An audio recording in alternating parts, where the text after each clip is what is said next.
हरि का भजन करो, हरि है हमारा। हरि का भजन करो, हरि है हमारा। भैया ही मौका है भजने का भगवान के नाम को, इसलिए गाइए।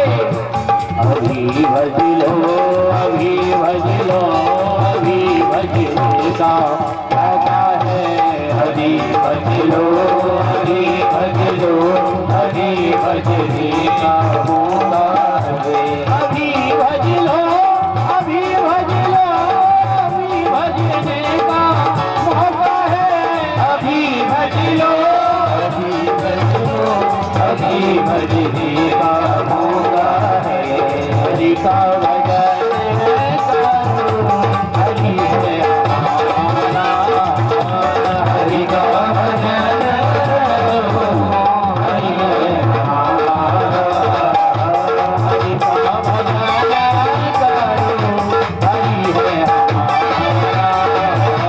हरि का भजन करो, हरि है हमारा।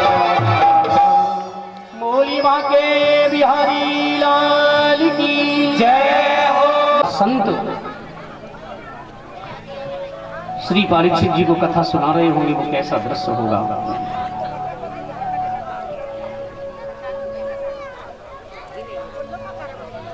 बड़े बड़े संत जन बैठे हुए हैं, ज्ञानी पुरुष बैठे हुए हैं।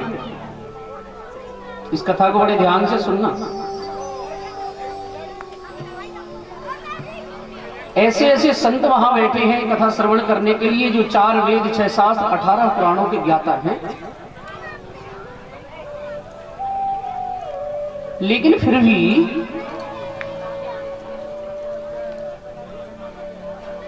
आजकल हमारे जीवन में तो थोड़ी सी, यदि भगवान की कृपा हो जाए और थोड़ा सा सत्संग मिल जाए और थोड़ी सी भगवान की कृपा हम पर हो जाए। कई लोग तो कहते हैं महाराज क्या कथा सुनना, हमको तो 4 वेद 6 शास्त्र सब आता। कई बार कथा सुनी है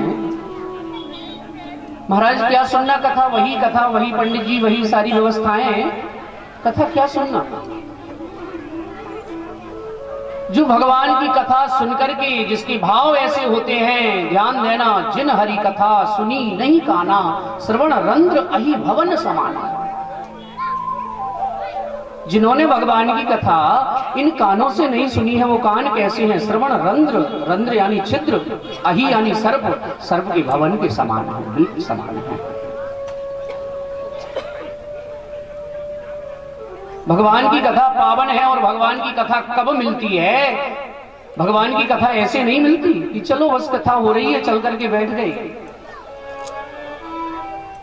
एक जन्म का नहीं बल्कि अनंत जन्मों के भाग्य का जब उदय होता है तो भगवान की कथा मिलती है। भाग्योदयेन बहु जन्म समरजितेन सत्संगमं चलवते पुरुषो यदा वै।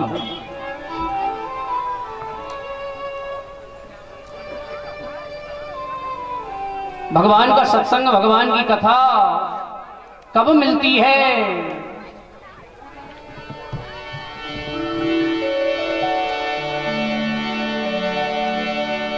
हरि कथा मिले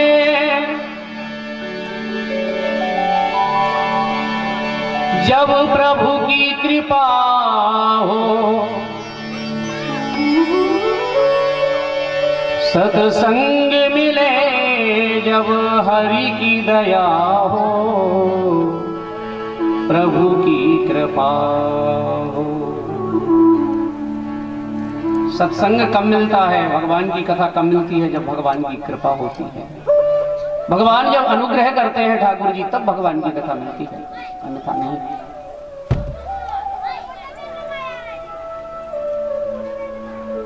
ये इशारा ही तो है, कथा के माध्यम से संसारी जीवों के लिए एक इशारा दिया जा रहा है कि हे संसारी जीवों, इशारा समझो। शास्त्र किस ओर इशारा कर रहा है, कहां चलना है? कभी घर में बैठ करके एक दिन चिंतन करना कि हम कहां से आए हैं और किस लिए आए हैं, क्या काम दिया गया है। जैसे कि घर का काम हमारे माता पिता सौंपते हैं कि तुझे ये काम करना है, ऐसे ही हमारे पार ब्रह्म परमात्मा ने हमें काम सौंपा है। क्या काम सौंपा है? हरेर नाम हरेर नाम इव केवलम कलो नास्ते विनास्ते विनास्ते गतिरन्यथा। केवल भगवान नाम गर्भास में हतो जब प्रभु से करी पुकार, हमको बाहर जल्दी निकालियो प्रभु करे भजन तुहार। तेरा भजन करेंगे। भगवान ने कहा तू बड़ा चालाक है, बार बार मैं तुझे बाहर भेजता हूं तो मुझे भूल जाता है, लेकिन भगवान से जीव प्रार्थना करता है, नहीं प्रभु अब नहीं भूलूंगा, अब की बार बाहर भेजना। भगवान तो हर जगह सुधरने का मौका देते हैं। रे संसारी जीव हर जगह सुधर जा। और यदि पूर्व के कुछ पाप व्यक्ति के बन जाते हैं, पूर्व के कुछ पाप उदय हो जाते हैं, तो व्यक्ति को भगवान की कथा अच्छी नहीं लगती।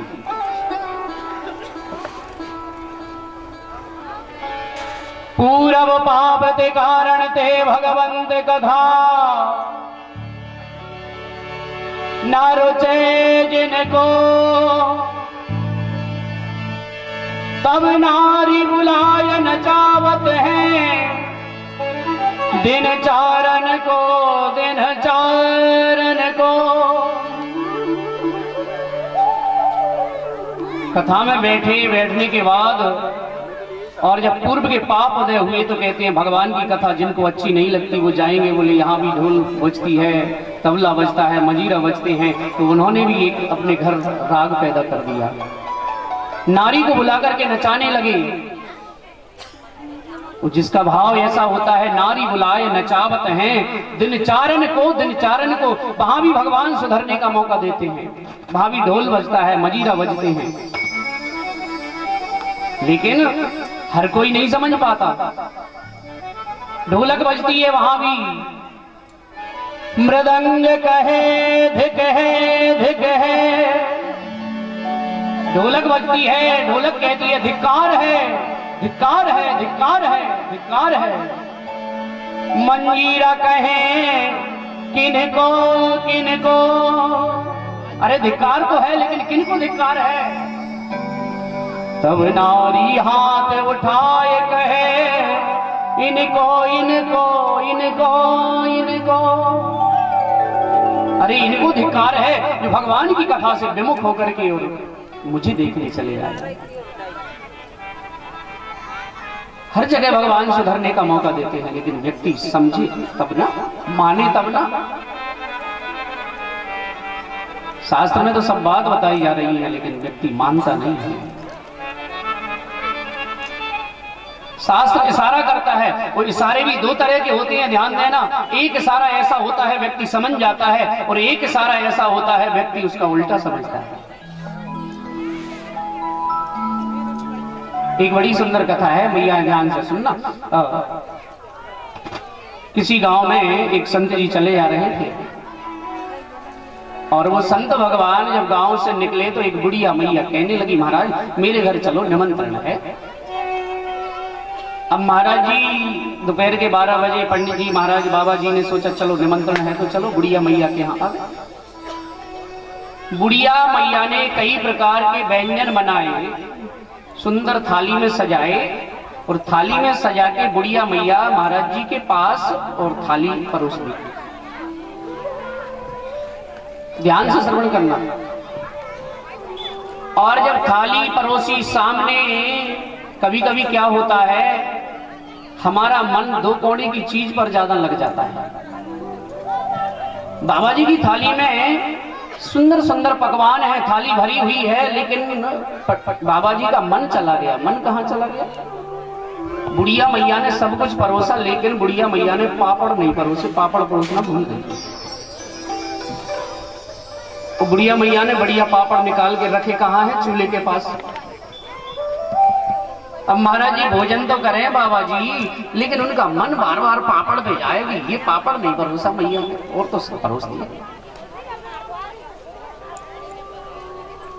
लेकिन अब बुढ़िया मैया से कैसे कहें तो बुरा लगे। तो अब बाबा जी बोले, मैया आज मैं सवेरे सवेरे और जब घर से निकला, आश्रम से निकला, तो मुझे एक बहुत बड़ा सांप मिला। मैया ने पूछी, बाबा जी कितना बड़ा सांप? बोले, मैया इतना बड़ा मुझको सांप मिलो कि मैं बैठूं यहाँ से लेके वो पापड़ रखे हैं वहां का। मैया समझ गई कि पापड़ नहीं परोसे, तो मैया ने जल्दी पापड़ परोसे। एक इशारा तो ये है, व्यक्ति समझ जाता है तो कर देता है। अब दूसरा इशारा क्या है? एक पतिदेव पहली बार ससुराल गए, पहली बार ही ससुराल गए। पत्नी ने बहुत बड़ाई कर रखी थी कि मेरे पति ऐसे हैं, बहुत सुंदर हैं। पतिदेव पहली बार ससुराल, पहले के जमाने में मोटरसाइकिल गाड़ी इत्यादि तो थी नहीं, पैदल जाते थे बहुत दूर ससुराल। और पैदल चल करके जब पतिदेव पहुंचे तो सुंदर आसन बिछाया और उनको बिठाया, स्वागत होने लगा। सुबह से निकले, शाम को पहुंचे ससुराल तो पत्नी ने मन में सोचा कि मेरे पति बहुत दूर से हारे थके आए हैं, इसलिए कुछ भोजन तो बनाना चाहिए। और पहली बार का उनको दमाद घर आवे तो क्या हम उनको रोटी थोड़ी ना खवाएं, उनको तो सुंदर पूड़ी बनाई गई, सब्जी बनाई गई, थाली परोस दी गई। अब ध्यान से सुनना भैया हो।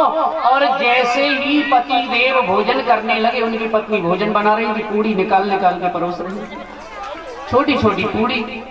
पति देव को बड़ी गहरी भूख लगी थी। पति देव ने मन में विचार किया कि एक काम करते हैं, भूख बड़ी तेज लगी है, एक पूड़ी के 2 टुकड़े करेंगे, छोटी पूड़ी है, एक काम करो, एक ही पूड़ी एक बार में खाओ। ससुराल में कोई पहली बार कैसे करो? पति देव एक पूड़ी लेवे, सब्जी भरे और पा जावे। अब तो देखने वाले देख रहे हैं कि एक बार में एक ही पूड़ी खा रहा है। तो ये हमारी जो लड़की है ना, कन्या, ये तो बड़ाई कर रही थी कि ऐसा है वैसा है। पत्नी ने मन में विचार किया कि ये हमारी तरफ देख है तो हम इशारों करें कि एक में से 2 करो, बड़ी बदनामी हो रही है महाराज।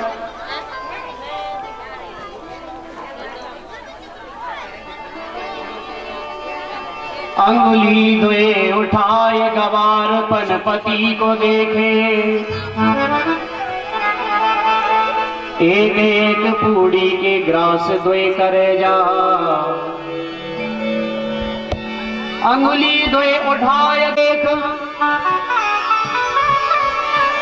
एक एक पूड़ी के ग्रास द्वे करे जा।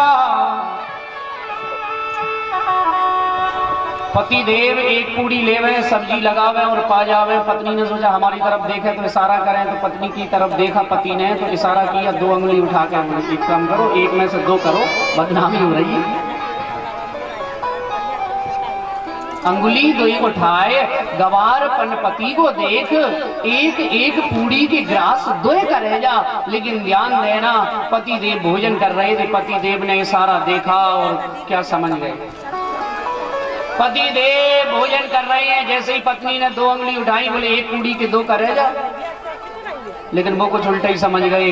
अब पति देव सोच रहे हैं कि पत्नी कह रही है, बड़ा प्रेम करती है मुझसे, कि बड़ी दूर से आए हो, अगर एक एक पूड़ी में काम ना बन रहा हो, भूख ना मिट रही हो, तो 2-2 खाओ एक बार। पति देव ने भी जो ही करो, पूड़ी लेवे, एक पूड़ी में साग भरे, दूसरी पूड़ी ऊपर से लगावे और पा जावे। अब और लोग हंसने लगे कि धन है, अभी बड़ी बात पाते जा रहे हैं।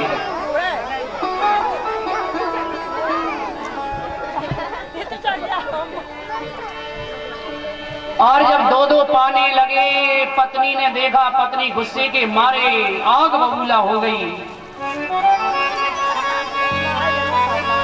और पत्नी क्या कहने लगी,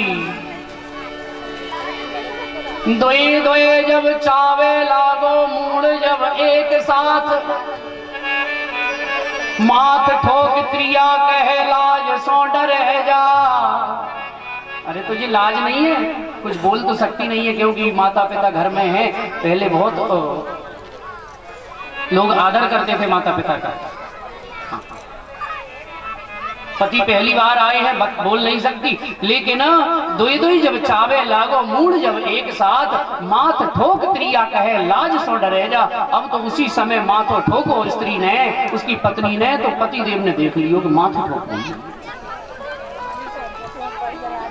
ये माथा क्यों ठोक रही है? पति देव ने सोचा ये पत्नी मेरी बड़ो प्रेम करे मुझसे, ये जी कह रही है कि एक पूड़ी पे सब्जी भरो, दूसरी रखो, और ये पूजनीय पूड़ी है ससुराल की, इन्हें माथे से लगाओ फिर खाओ। अब तो और बड़ा चक्कर पड़ गया। अब ध्यान ध्यान इशारे के बारे में बता रहा हूं, कभी कभी इशारा उल्टा समझ जाता है। अब तो पति देव ने एक पूड़ी लाए, वहां में सब्जी भरे, ऊपर से दूसरी पूड़ी लगावे, माथे से लगावे जय हो और पा जावे। अब लोग और हंसने लगे कि धन्य है भाई।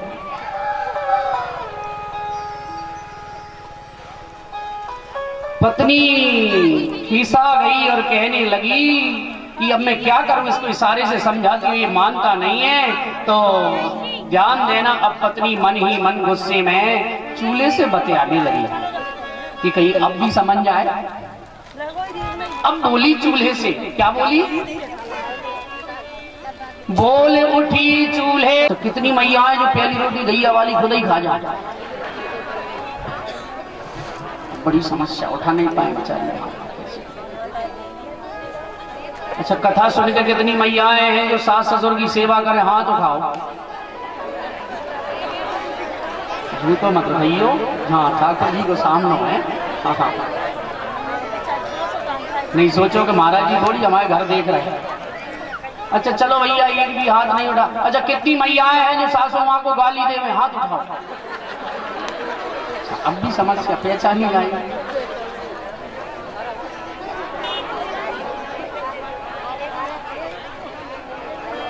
पहली रोटी गाय को,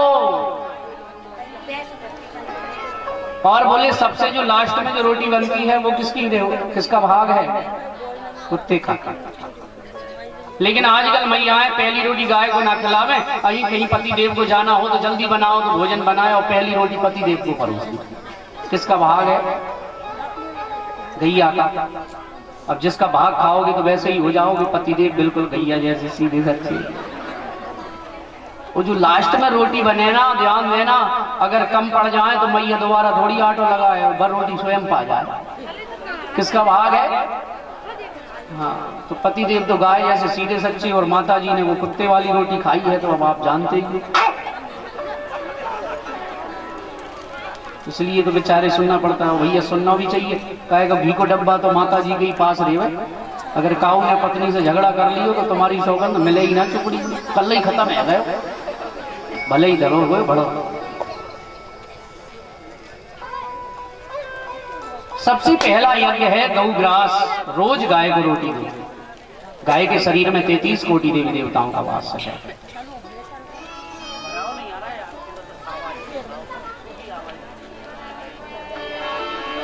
दूसरा यज्ञ है, घर में जो भोजन बनता है उसमें घी और चीनी मिला करके भगवान अग्नि के सामने उसको भोग लगाओ। तीसरा यज्ञ है, चींटी जहां रहती है वहां 5 ग्राम वृक्षों की जड़ों में और शक्कर को डालें। चौथा यज्ञ है, पक्षियों को अन्न डालें। आटे की गोली बना करके जलाशय में मछलियों को डालें। और 5वां यज्ञ है, अतिथि सत्कार करें। और हे राजन, जो भी 5 यज्ञ नित्य अपने घर में करता है उसके जीवन में ये पाप जो होते हैं, दिन में जो श्वास लेते समय, झाड़ू लगाते समय चींटी मर जाना, इन पापों से छुटकारा मिल जाएगा। बोलो भक्त वत्सल भगवान की, नारायण भगवान की।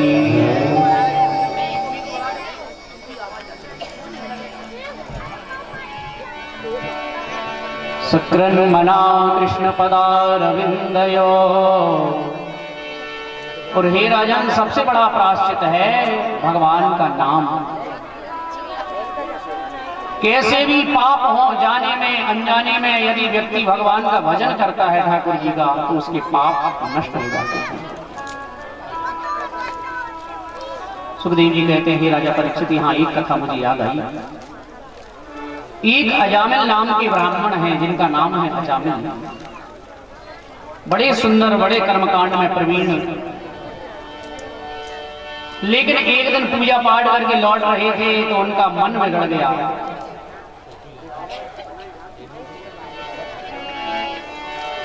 मन में काम प्रवेश के 2 मार्ग हैं। एक कान से गंदा शब्द सुनोगे, हृदय में काम प्रवेश हो जाएगा। आंख से गंदा दृश्य देखोगे, हृदय में काम प्रवेश हो जाएगा। जिसने आंख पर और कान पर काबू पा लिया वो गृहस्थ में रहकर भी संत हो सकता है, और जिसने आंख और कान पर काबू नहीं पाया वो कैसा भी वेश रख ले, कहीं भी जाता है अजामिल अपने पुत्र, छोटे पुत्र को ले जाता है, नारायण नारायण उसका नाम जप होने लगा। यही तो जीवन में हम प्रयास करते हैं, कैसे भी हो भगवान का नाम हमारे मुखमंडल से निकलता रहे, नाम जप होने लगा। धीरे धीरे समय आया, अजामिल का बुढ़ापा आया, और बुढ़ापा तो आता ही है, बूढ़ा बनना कोई चाहेगा थोड़ी, बुढ़ापा तो अपने आप आता है। बड़े बड़े प्रयास किए जाते हैं कि बुढ़ापा ना आए, घी दूध दही कितना भी कुछ खाओ, लेकिन बुढ़ापा आएगा। और बुढ़ापा आता है, ध्यान देना, बुढ़ापा आया सबसे पहले बाल सफेद हुए। मौत कहती है बड़े बड़े सुंदर तेल लगाए, जुल्फे निकाली, अब बुढ़ापा आने वाला है, माला हाथ में ले ले, भजन कर भजन। लेकिन जीव नहीं मानता, ऐसे बढ़िया डाई करवाए कि पहले से भी काले भगवान को भी धोखा दे, लेकिन माला नहीं लेंगे महाराज। पहली घंटी बजी, माला नहीं ली, दूसरी घंटी बजी, आंखों से दिखना कम हो गया। मौत कहती है अरे बड़ी रंगरेलियां देखी, बड़े संसार के दृश्य देखे, अब बाहर देखना बंद कर, हृदय में मुझे देख, राम को देख, कृष्ण को देख, ठाकुर जी को देख। लेकिन जीव नहीं मानता, ऐसा बढ़िया चश्मा लगवाता है कि पहले से ज्यादा दिखे, लेकिन माला नहीं लेगा। मौत की तीसरी घंटी बजी, क्या बजी? 32 दांत निकल के बाहर आ गए। मौत कहती है चना चोर गरम खाया, मिर्च की पकौड़ी खाई, दूध खाया, दलिया पाया, सब्जी पाई, अरे अब दूध पी और भजन कर, माला ले ले। अच्छा एक बात और है, छोटा बालक होता है, भगवान उसको दांत नहीं देते। क्यों नहीं देते? क्योंकि भगवान जानते हैं जीव बड़ा चालाक है, अगर दांत दे के भेज दिया तो चना चोर गरम खाएगा, उसकी मशीन पेट की है कमजोर, गड़बड़ हो जाएगा तो पचेगा नहीं। इसलिए भगवान दांत नहीं देते, और जैसे जैसे मशीन मजबूत होती जाती है भगवान एक एक करके दांत देते जाते हैं। पहले दूध के दांत दिए, फिर इसके बाद कि अब इसकी मशीन पूर्ण आकार में हो गई है इसलिए, और भगवान फिर दूध के दांत लेकर के मजबूत दांत दे देते हैं। फिर बुढ़ापा आता है, और बुढ़ापा जब आया तो ध्यान देना, भगवान कहते हैं फिर से मशीन कमजोर, एक एक करके दांत वापस ले लेते हैं, चल फिर दलिया पी, दूध पी, भजन कर। 32 दांत निकल के बाहर आ गए। चना चोर गरम खाया, मिर्च की पकौड़ी खाई, भगवान कहते हैं अब माला हाथ में ले ले, भजन कर। लेकिन जीव बड़ा अभिमानी है,